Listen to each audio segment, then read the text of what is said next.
It was a time of great change, an age of discovery, a time of divisions over religion and politics. But by the end of the Tudor age, a single monarch would rule over England and Scotland, and Great Britain would have become one of the most powerful nations on earth. And the landscape of this island was changed forever. Taking to the skies, we can reveal the splendor of what remains of Tudor Britain. Like Hampton Court Palace, built for the all-powerful Cardinal Wolsey, who would later fail to get the king his divorce and find himself arrested for treason. But perhaps the most tragic figure of the Tudor age was Mary, Queen of Scots, who became a political pawn between England and Scotland, and in the end, paid for it with her life. And one of the most famous and best remembered of all the Tudors was the daughter of Anne Boleyn, the woman who would become the last Tudor monarch, England's much-loved Queen, Elizabeth I. In the landscape today, the story of this Tudor age can be seen in all the historic buildings that still stand as a glorious reminder of this period of history. The story of Tudor Britain begins in a small field in Leicestershire. On the 22nd of August 1485, a battle took place here, near the village of Market Bosworth. Two rival claimants to the English throne faced each other. The winner would become the new King of England. This flag marks the center of the Battle of Bosworth Field, where 11,000 men died for the future of England. On one side was Richard III, famously known as the Hunchback King, and on the other, a young man of 28, Henry Tudor. Both men knew that this battle would result in one of them being killed.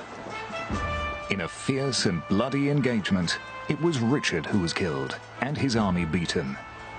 His crown was placed on the head of Henry Tudor, who was proclaimed King Henry VII, the first ruler of a new dynasty, which would bring enormous change to the country and create great wealth and power. The Tudor age had begun.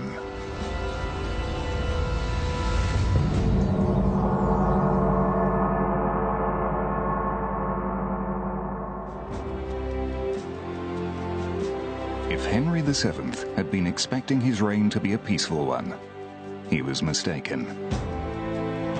At the time, powerful English lords controlled vast areas of the country from their imposing castles, which dominated the landscape.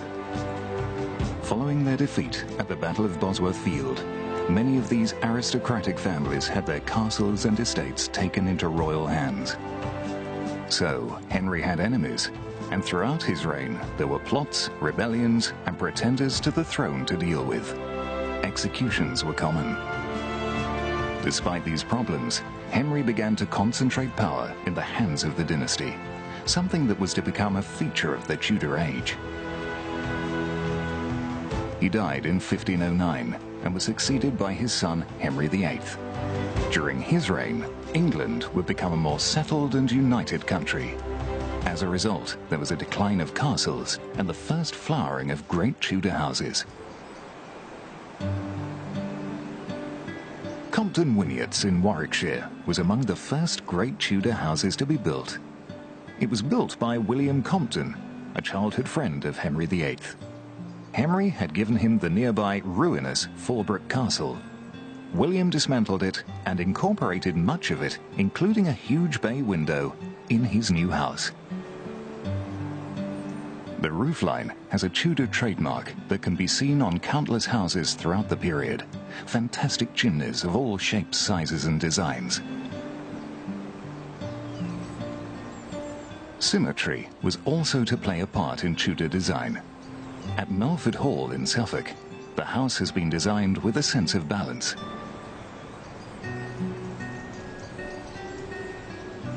Each half of the house is a mirror image of the other. This symmetrical style reflected the wish of the Tudor family for order and harmony in their own lives, as well as for the design of their house. Today, Melford Hall has been modernized for comfortable living, but when it was built, it had no such conveniences. Hot water was a luxury, and most people only bathed about once a month.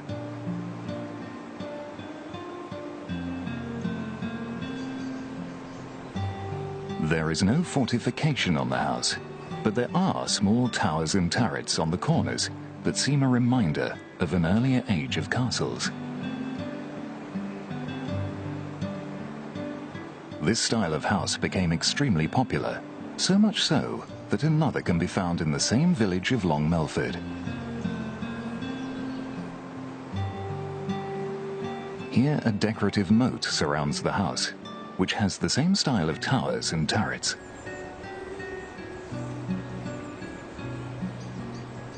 These manor houses were built for successful local merchants who prospered during the Tudor age. Their houses can still be found throughout the country. Houses were built of local materials. Salgrave Manor, near Oxford, was originally constructed from local limestone around 1550. A fine example of a small Tudor manor house, Salgrave has a rich history. This is the ancestral home of George Washington, the first president of the United States, whose family were prosperous sheep farmers.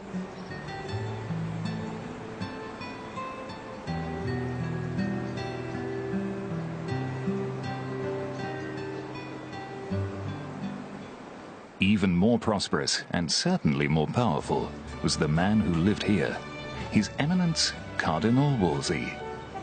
After Henry VIII, he was the most powerful man in the land and the king's closest advisor. As a result, he was able, through patronage and corruption, to become immensely rich and build one of the grandest houses ever seen in England, Hampton Court.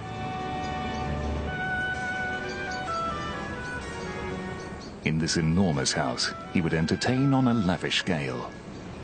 It rivaled Henry's court, which angered the king. Wolsey's eventual downfall came when he failed to persuade the Pope in Rome to grant Henry a divorce from his first wife, because she could not present him with a son. As he felt power slipping from his hands, Wolsey offered the king his house.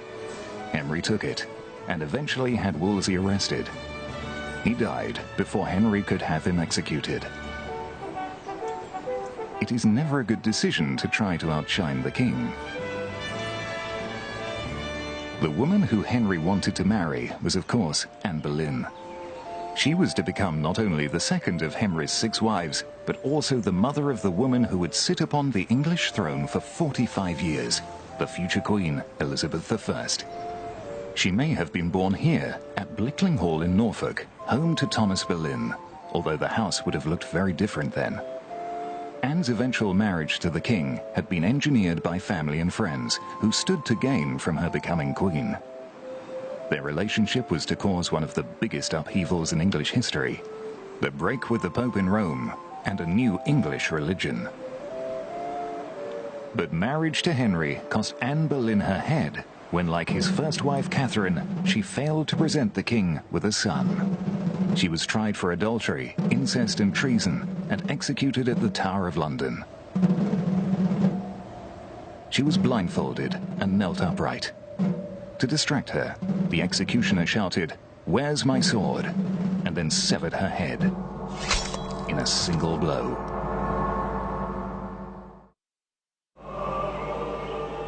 In the picturesque Scawl Valley in North Yorkshire are the ruins of Fountains Abbey, ruined not through neglect, but because King Henry VIII ordered its destruction. Henry wanted a new wife and a son to be his heir, and the Catholic Church refused to grant his divorce from Catherine. But Henry proceeded to dissolve England's relationship with Rome, had his first marriage annulled, and married Anne Boleyn.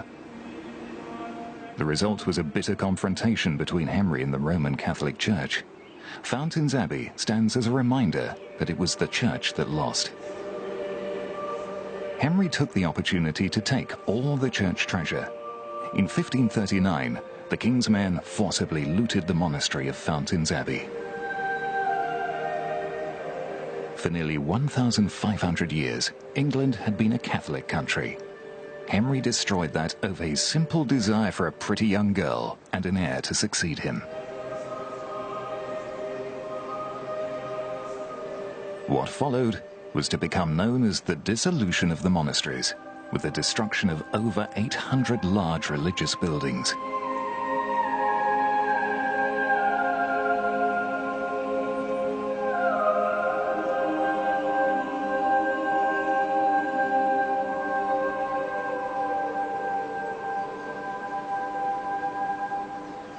Monasteries like Whitby Abbey had grown rich and powerful over the centuries. In 1540, they lost everything. Where monks resisted this desecration, they were often cruelly put to death. Some even paid the ultimate penalty of being hung, drawn, and quartered. This meant being hanged until nearly dead, followed by the entrails being cut out of the stomach while still alive, and then arms and legs cut off. Finally, the head was removed and stuck on a spike, as a gruesome reminder to others not to resist the king. The ruins of Whitby Abbey sit on the east cliff above Whitby Harbour. It's a haunting sight. In 1897, it inspired Bram Stoker when he stayed in the town to write his novel, Dracula. No part of the country was left untouched by the dissolution. At Tintern Abbey in Wales, lead from the roof was stripped off, stained glass windows smashed, fittings ripped out. Once he had destroyed the monasteries, Henry VIII then gave away the land to his friends or sold it off to boost the royal coffers. The ruins then became a ready-made quarry for new houses, some of them very grand indeed. During the medieval period, it was the great cathedrals that dominated the landscape. During the Tudor age, it was the great Tudor houses, many of which still stand proudly in the landscape. One of the most important is here in Wiltshire, Longleat House. It has a very different feel to it from the more simple Tudor brick houses. Its design was mainly influenced by Italy and must have seemed very modern at the time. The house was built in a period we now call the Renaissance, a cultural movement from Italy, which saw the rebirth of ancient classical ideals in all the arts. Like many Italian palaces in cities like Florence, Longleat is built around central courtyards. The great Tudor houses, like this, have since become known as prodigy houses, meaning genius or sensational. The old Tudor style can still be found in the turrets on the roof. Some of these were turned into banqueting rooms where desserts would be served. Today, the house is open to the public and still lived in by the same family who built it over 400 years ago. Another great prodigy house is Hardwicke Hall in Derbyshire. It was built for the wealthy Countess of Shrewsbury, who demanded windows so large that the house inspired the rhyme, "Hardwicke Hall, more glass than wall." Window glass was extremely expensive at the time, as it could only be handmade in small sections. Only the very rich could afford it in any quantity. This was a house that was built for show, and it was designed to impress.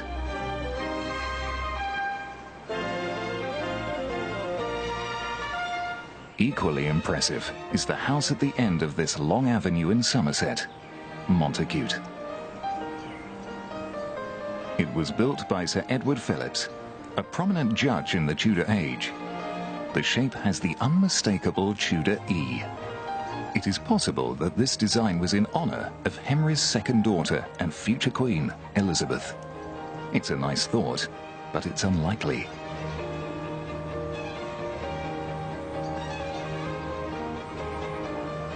Another prodigy house, and one of the biggest, was built on the outskirts of Nottingham.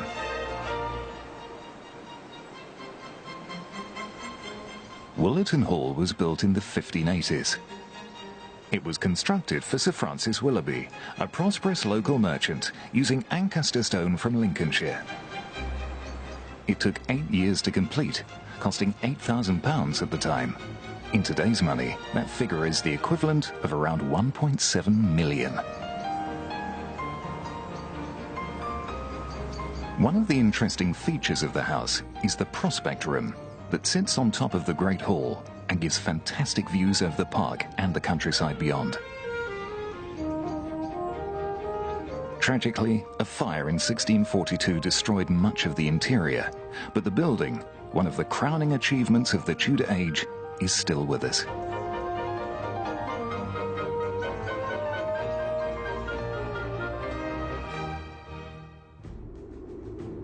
During the reign of Henry VIII, many of the old aristocratic families still lived in castles and held power over the land they controlled. At Warkworth Castle, the Earl of Northumberland, a devout Catholic, objected to the king's break with the Pope in Rome.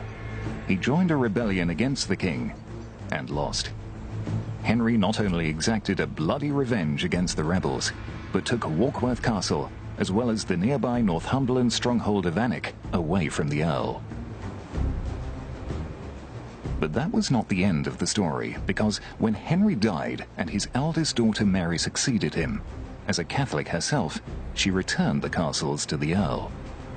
When Mary died, and the throne went to her Protestant younger sister Elizabeth, the Earl lost his castles all over again. And this time, he also lost his head. It goes to show that religion and politics have always been a volatile mixture.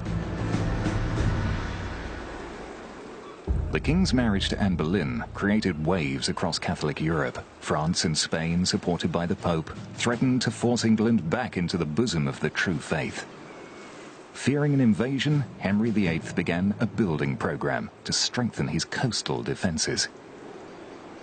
On the island of Lindisfarne, off the Northumberland coast, the stones from the ruined abbey went to build a new style of castle half a mile away on a rocky crag.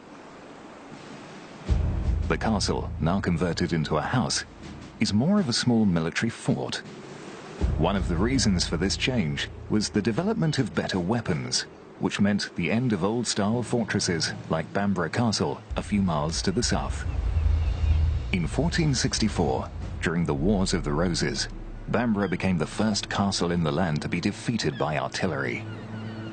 The King's great iron guns, London and Newcastle, and a brass cannon nicknamed Dijon, are said to have breached the walls with some ease.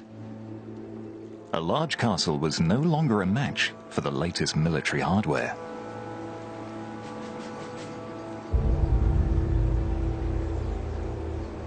A new style of castle was required. These would be low-lying, more compact, and as a result, difficult to see and hit.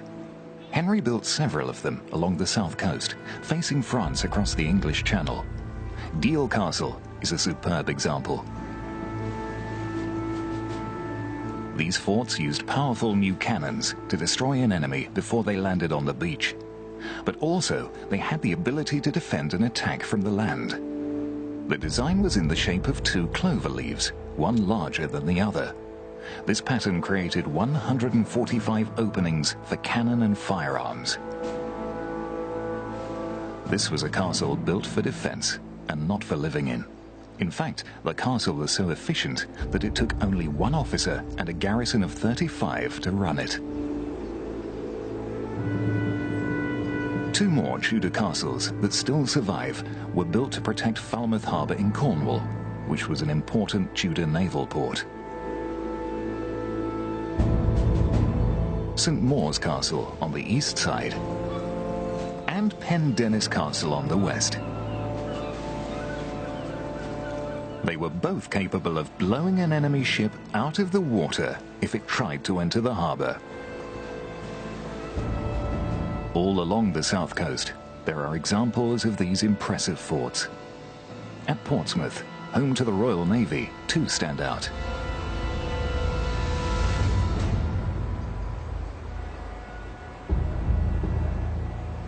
Southsea Castle is situated on a headland outside the harbour entrance, as this was a perfect position to protect the harbour from invading ships. Later additions have been added over the centuries.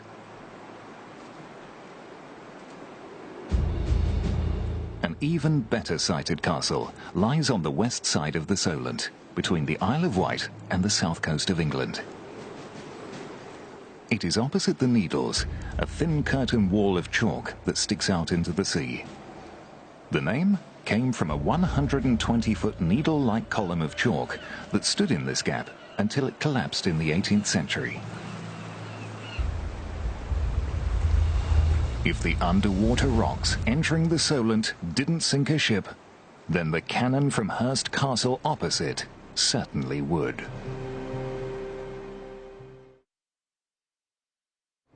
In 1558, Elizabeth I became Queen of England. She would dominate the age and become one of England's most successful and loved monarchs. As a Protestant like her father, Elizabeth became the enemy of Catholic Europe, which included Scotland and its capital Edinburgh. Scotland had allied itself with France and posed an even greater threat on England's northern border.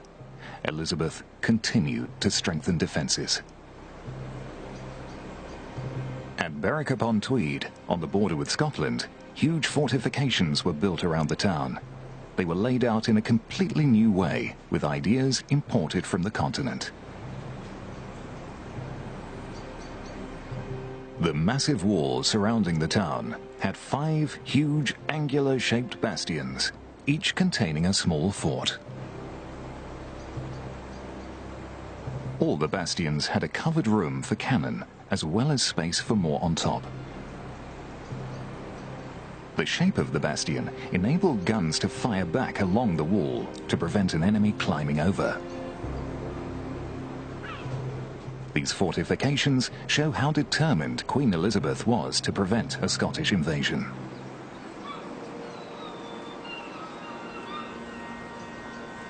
But over the border in Scotland, they were just as concerned with English attacks and built castles to protect themselves. Close to the border is Caerlaverock on the Solway Firth. It is the only triangular castle in Britain and would have been a formidable fortress. In fierce and bloody battles, it was taken and retaken between the English and Scots armies several times. Another example is Threave Castle, a little further inland, built on an island in the River Dee. This was once home to the Earls of Douglas.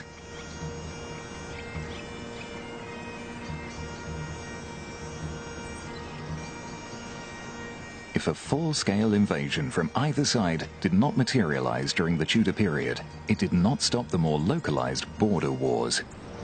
This was a dangerous place to live. Both sides raided each other to gain food and cattle. On the Scottish side of the border, strong tower castles like Smelholm were built to defend against English attacks and provide a springboard for launching their own against the English. The border was a lawless place, where life was cheap and the rule of law did not exist, and certainly could not be enforced. Just over the border in England is Norham Castle on the River Tweed, which was also on the receiving end of attacks, as well as being the base for raids against the Scots to the north. The border wars were a local affair, but in Edinburgh a major problem was brewing.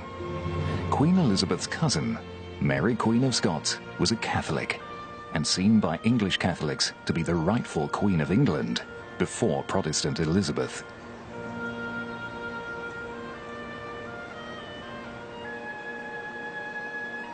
The two queens became bitter enemies.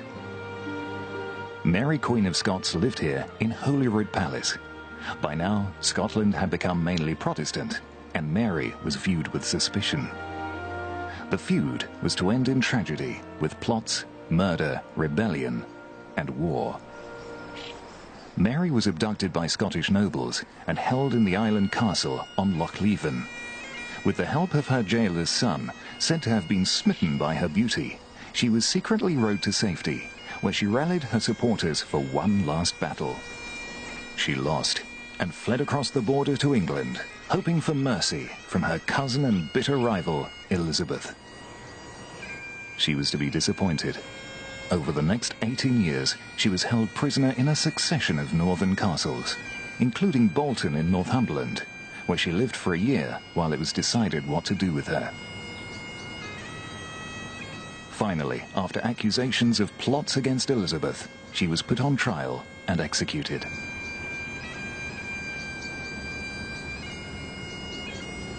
It's said that when Mary's executioner asked for forgiveness, she replied, "I forgive you with all my heart.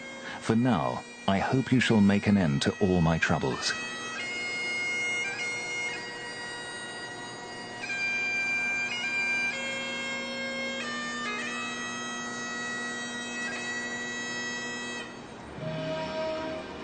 With the throne secure, Elizabeth could turn her attention to boosting England's power and prestige.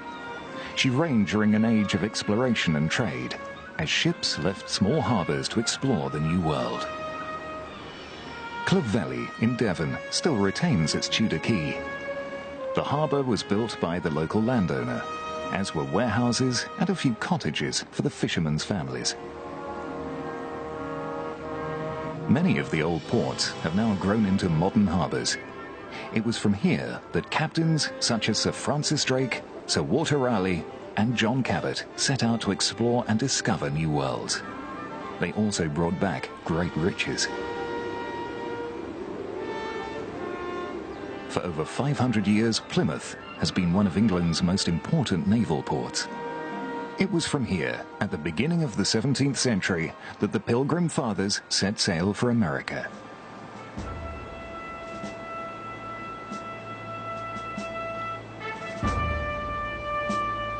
With the possibility of an invasion, the Navy grew in importance. In July 1588, a ship patrolling off the coast like this Navy cutter today would have seen one of the greatest fleets ever assembled, set on conquering England, the Spanish Armada.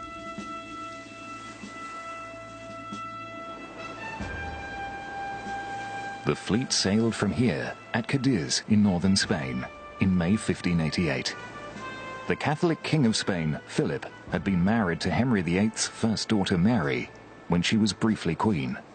She had hoped to make England Catholic once again, but died childless and was succeeded by her younger sister Elizabeth, who was a staunch Protestant.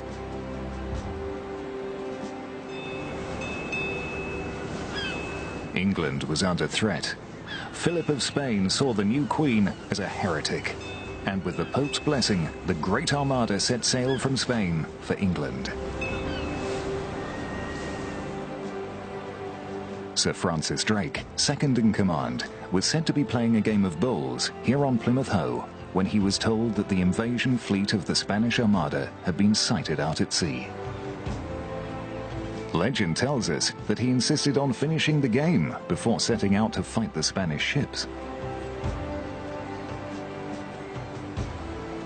His ship would have looked something like this replica of the Golden Hind.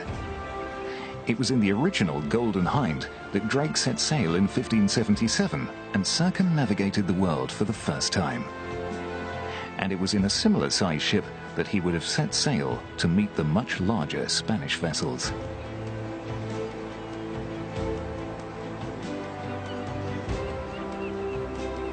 The Armada was sighted in July 1588 off St. Michael's Mount in Cornwall. In a pre-arranged invasion signal, local people lit a fire on the roof of the church. As soon as it was seen, a few miles along the coast, another fire was lit, then another a few miles further along, until a chain of beacons alerted all the naval bases and reached London and the Queen, warning that the invasion had begun. The Queen understood that the country stood on the brink of disaster. Addressing her troops, she gave her most famous speech, with one passage that has echoed down the ages.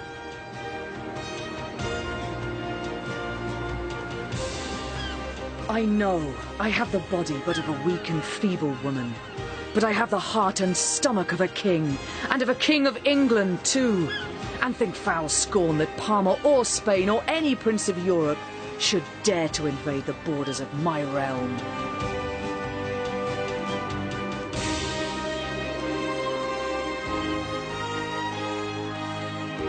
The King of Spain thought defeating the English would be a simple matter. He was wrong. Due to their size, the Spanish ships were not easily maneuverable. After a victory by the English, storms drove them round the top of Britain and into the dangerous waters of the Pentland Firth. Looming cliffs and rocks waited for them.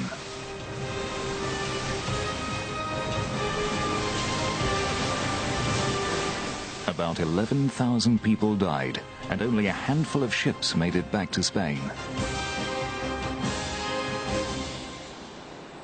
Sir Francis Drake returned here to Buckland Abbey, just outside Plymouth. He had purchased the building after his voyage around the world.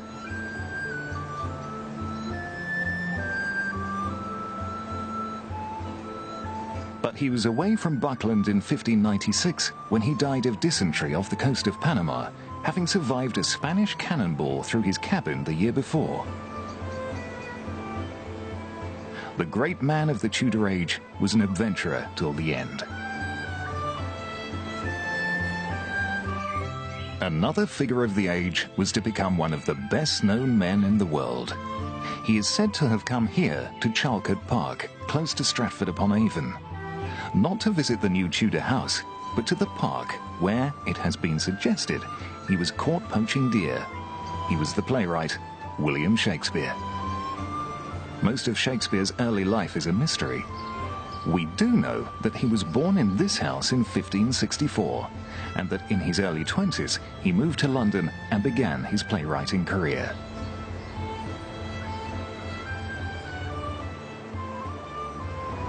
The London that Shakespeare knew has long since disappeared, but one important building has been rebuilt on the banks of the River Thames, where the actor-turned-writer had some of his plays performed. The Globe Theatre. The circular theatre has high galleries that look down on the stage. Most of the audience stands in the pit in the middle, and if it rains, they get wet. The stage is on a raised platform that projects into the pit. This version of the Globe Theatre has the benefit of electricity, which means that unlike in the days of Shakespeare, plays can be performed at night. In all, Shakespeare is known to have written 36 plays, tragedies like Hamlet, comedies like Midsummer Night's Dream, histories like Richard III, and romances like The Tempest. At the end of his life, Shakespeare retired back to Stratford-upon-Avon, where he died in 1616.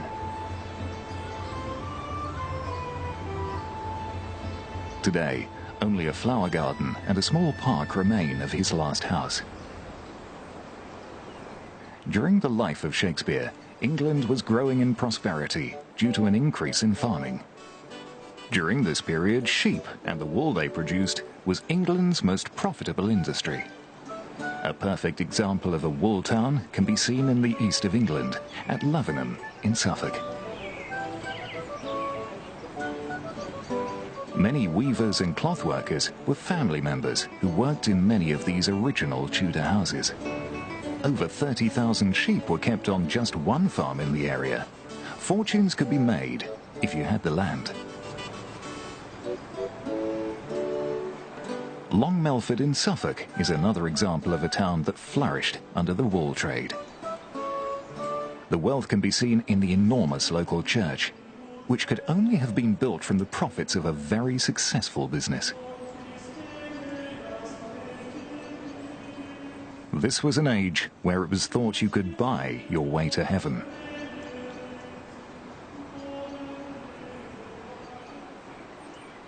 Another way of spending your money, if you had it, and wanted to enhance your social status, was to engineer a visit by Queen Elizabeth on one of her progresses around the country. This would put you on the map. The Queen built no palaces for herself, letting her courtiers build houses to entertain her in. In 1570, Kirby Hall was as up-to-date and modern as could be, and largely built to entice the Queen to come and stay. Lots of expensive glass and fine gardens to walk around. But the house cost a fortune to maintain, and eventually the family lost their wealth in gambling, and the house was left empty. It has since become an historic site, and the formal garden has been restored.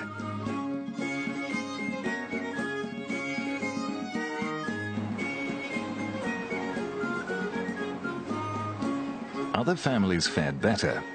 At Ingatestone in Essex, Sir William Petre entertained the Queen in 1561. 450 years later, his descendants still live in the house. The Queen never built a palace of her own and preferred to let others entertain her at their expense. It has been said that she would use a royal visit to punish someone because all the bills for entertaining would financially ruin them.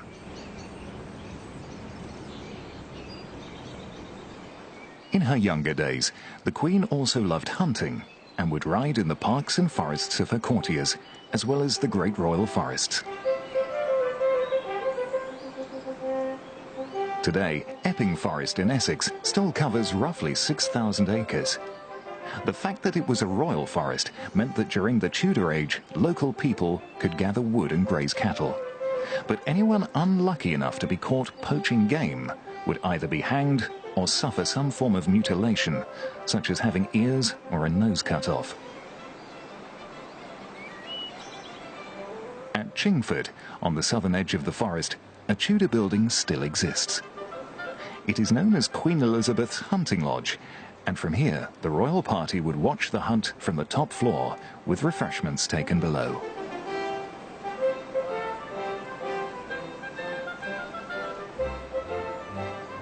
But these buildings housed royalty and the rich only. It is far more difficult to find examples of the dwellings of ordinary people. Original small domestic Tudor buildings have inevitably been modernised for comfortable living. However, at the Weald and Downland Museum in Sussex, some of these original buildings have been rescued and rebuilt to form part of a small village.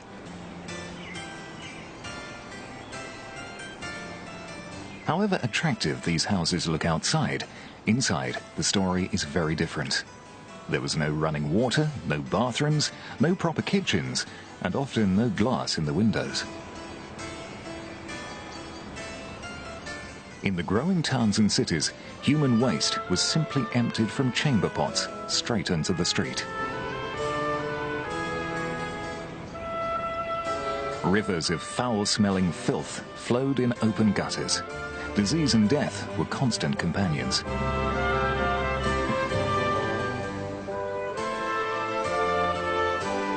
Away from the dirt of the towns, homes were being built that have become most associated with the Tudor age, the great wood-beamed houses.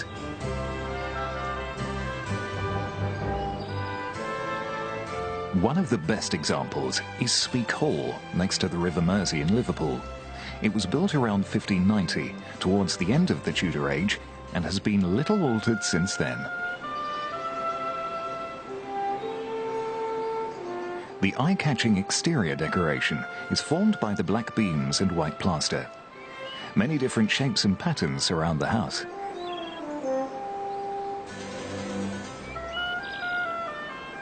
Today, the house stands right next to the main runway of Liverpool John Lennon Airport.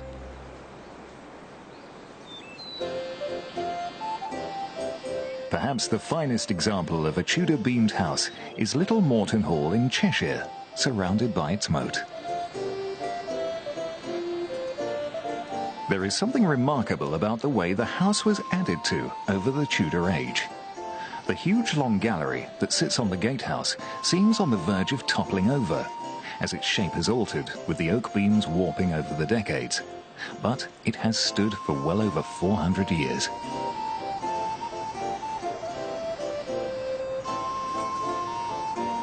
It was during the Tudor period that a new style of garden design began using intricate patterns. The Morton family, who lived here, created a small example in this latest fashion.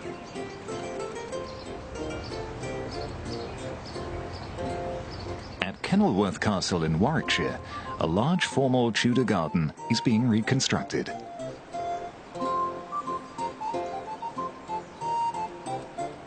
And a small example of the style has been recreated here at Doddington Hall in Lincolnshire. These gardens were often known as knot gardens because sometimes the low hedges seemed to cross each other in a pattern of knots.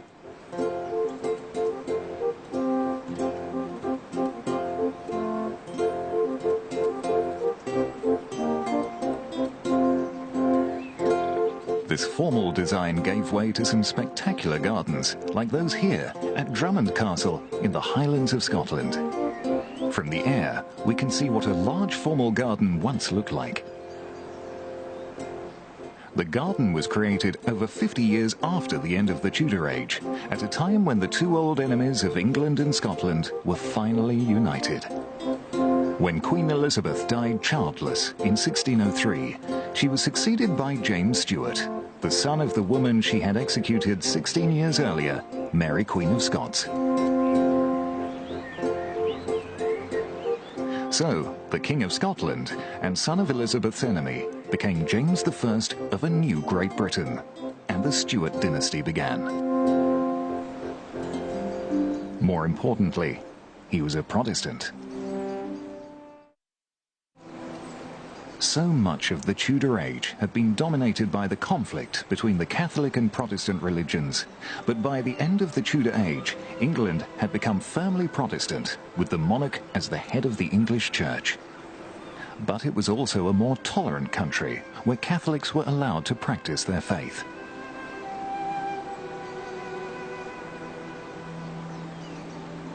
Two contrasting buildings, one small and one enormous, seem to sum up the Tudor age.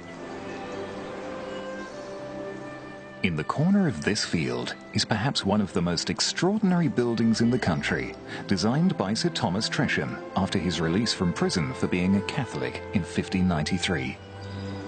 By the end of Elizabeth's reign, a certain freedom of worship was tolerated. In this folly, Tresham declared his Catholic faith. He designed it to show his belief in the Holy Trinity, the Father, Son, and Holy Ghost. The number 3 is represented everywhere.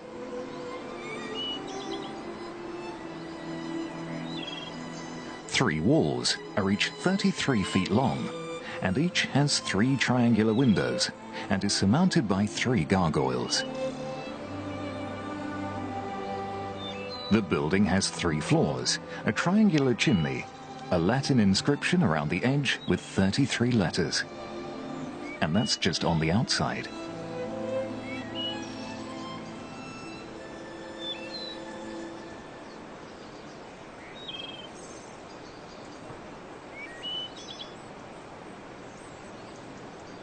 Meanwhile, 20 miles away, an acquaintance of Sir Thomas Tresham was building an altogether grander and more palatial building that perhaps represents the change that the Tudor age had brought to England. In Lincolnshire, at the end of this long avenue, is a house that was built by William Cecil, Queen Elizabeth's first minister. It is certainly one of the largest and grandest Tudor houses in the country, and took over 30 years to complete. Burghley House.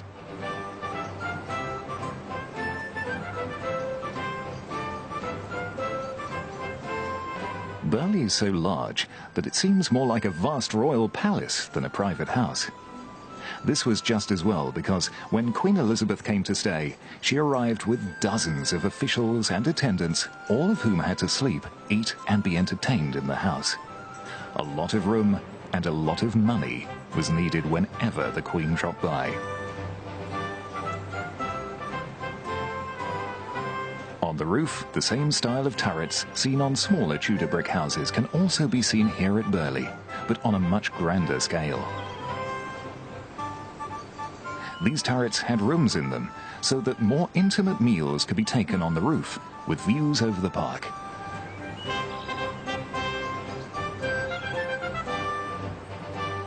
This really was a grand palace, fit to entertain a queen.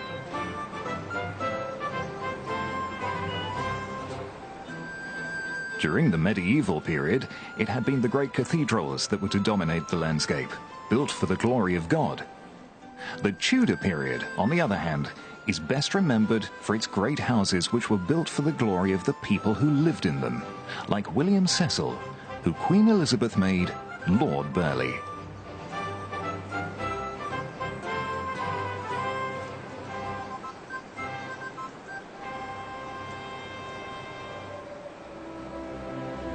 When the Queen died in 1603, the Tudor age died with her. But in her long reign of 45 years, she had helped forge a new national identity. A new Great Britain was on its way to becoming one of the most powerful nations in Europe.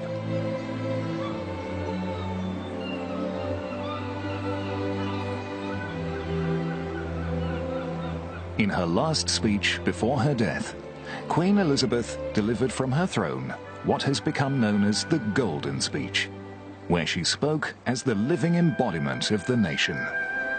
Though God hath raised me high, yet this I count the glory of my crown, that I have reigned with your loves. Though you've had and may have many mightier and wiser princes sitting on this seat, yet you've never had nor shall have any that will love you better.